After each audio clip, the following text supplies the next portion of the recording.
Good morning guys. Ito pala yung ginawa nating Ford Expedition.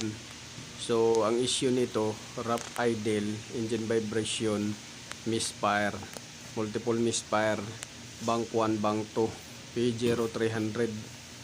So yun yung ano niya, code tsaka yung symptoms niya. So misfire to na with knocking sound. So ang ano nito, possible cause is yung uh, cam follower nya, yung roller type cam follower arm, tapos yung hydraulic tappet nya, yung ano salarin nito. So tapos na to guys, napalitan na. So ito yung mga pinalitan, stock up na tsaka basag na yung mga roller bearing nya doon sa roller type cam follower arm. So yan yung roller type cam follower arm tsaka hydraulic tappet, yung ano pinalitan. Yan yung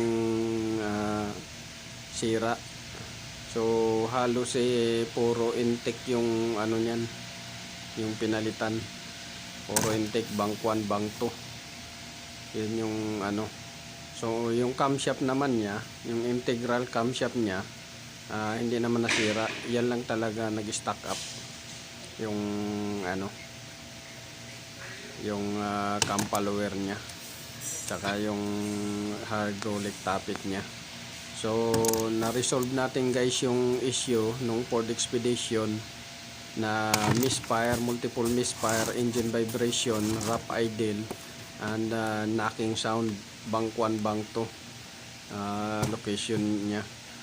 So yan yung mga pinalitan guys. So successful naman yung ano, okay na yung sasakyan, hindi na siya maingay, tahimik na yung sasakyan. Ni-road test na yan.